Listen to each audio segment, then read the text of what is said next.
Selamat siang, sore, atau malam, saudara-saudara.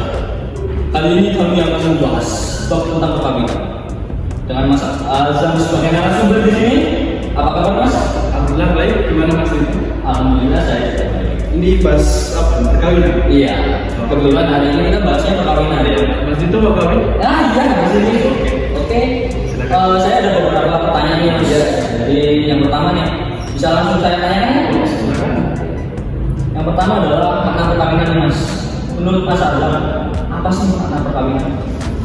Kalau menurut saya sendiri itu perkawinan yaitu melegalkan hubungan yang dilegalkan untuk yang dilegalkan dari pemerintah sama dari agama itu. Terus untuk yang umum yaitu terjadi perjanjian yang menyebabkan akibat hukum dan juga perjanjian batin yang menyebabkan akibat hukum juga. Jadi perkawinan ini intinya adalah penyatuan antar dua individu yang menjadi satu ya. Oke. Yang kedua nih, Mas, pertanyaannya adalah syarat sah perkawinan nih apa aja? Dalam undang-undang perkawinan ayat 1 pasal 2 yaitu menjelaskan bahwa syarat sah perkawinan itu yang pertama harus berdasarkan agama dan yang kedua harus dicatat. Dicatat ini dalam arti sebagai bukti untuk agar tidak terjadi fitnah ataupun terjadi masalah dalam rumah tangga. Jadi catatan itu penting ya, sebagai bukti bahwa telah terjadinya perkawinan antar individu. Ya. Baik, untuk pertanyaan ketiga nih, Mas, apa aja sih yang harus dicegah dalam perkawinan? Yang pertama, tidak memenuhi syarat perkawinan. Jadi yang dilakukan itu tidak memenuhi syarat perkawinan. Salah satu dari dua pasutri ini itu harus memenuhi persyaratan dulu yang telah saya sebutkan tadi. Jadi kalau tidak memenuhi syarat, yang lebih baik dicegah. Untuk poin yang kedua,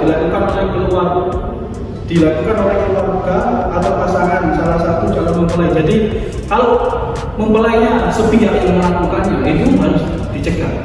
Itu. Untuk yang ketiga, termasuk jika diketahui salah satu calon mempelai di bawah kemampuan atau IQ-nya itu di bawah rata-rata atau bisa jadi orang spesial bisa disabilitas itu. Saya sempat mempertanyakan nih yang poin kedua tadi, Mas. Kalau nggak salah dari salah satu pihak keluarga ya, jadi harus ada persetujuan dari pihak keluarga nih. Iya. Kalau jadi salah satu tuh nggak bisa ya? Nggak bisa, harus dari dua, nggak boleh satu. Kalau satu itu namanya sepihak. Iya. Kita lanjut pertanyaan selanjutnya ya.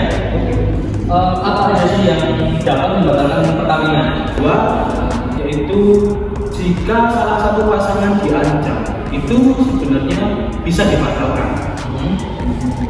Tapi kalau kedua pihaknya menyetujui, ya tidak bisa gitu. Kalau diancam, salah satu pihak diancam sebenarnya bisa dibatalkan bisa. Berarti kalau ada unsur keterpaksaan nih, itu dapat membatalkan pernikahan ya? Bisa, tapi kan perkawinan. Ya, bisa. Tapi kan juga banyak kan yang sekarang yang menikah karena unsur dipaksa juga. Banyak. Makanya sebenarnya bisa dibatalkan. Ilmu baru nih, guys. Baik, pertanyaan selanjutnya nih.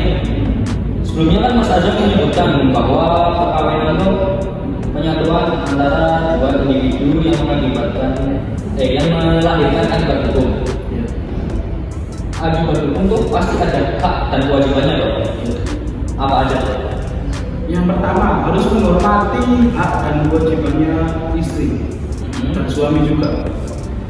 Itu yang paling penting. Jadi kita harus saling menghargai haknya istri juga dan juga memberikan hak istri memberikan hak kepada suami dan suami memberikan hak kepada istri dan kewajiban istri melakukan kepada suami dan kewajiban suami melakukan kepada istri. Seperti contohnya kewajiban suami mencari nafkah untuk memberikan hak kepada istrinya itu, dan juga kewajiban istri untuk melakukan hak suami seperti dicintai, terus dilayani dengan sepenuh hati seperti itu. Baik. Jadi itu ada kewajiban Mas Sutri nih ya. Kalau ini nih, kan perkawinan tuh persatuan antara dua individu ya, yang otomatis mereka punya harta nih. Bagaimana tuh status hartanya setelah dilakukannya perkawinan?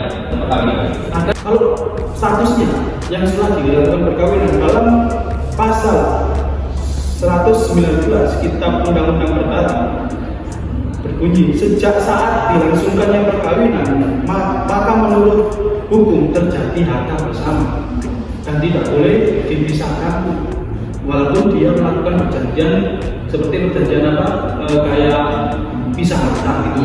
Itu tidak boleh sih. Oh, jadi perjanjian besar apa tuh termasuk perjanjian pranikah ya Mas? Ya, termasuk perjanjian. Gimana nih Mas, kan setelah pernikahan nih, setelah kita bahas kesana kemarin, kayaknya nggak luput nih kalau perkawinan sama perceraian. Iya, tapi jangan sampai terjadi perceraian. Ya, amin. Apa aja sih yang bisa menyebabkan perceraian menurut Mas Azam? Yang bisa menyebabkan perceraian itu tidak diuntungkannya dua belah pihak. Jadinya kalau tidak diuntungkannya, berarti ada salah satu yang tidak menguntungkan, walaupun itu dari istri atau dari suami. Seperti contohnya kayak dari suami. Contohnya dari suami itu bisa sering judi, begitu. Terus yang dari istri bisa kayak boros atau sesuatu, bisa jadi itu menyebabkan cekcok dan terjadi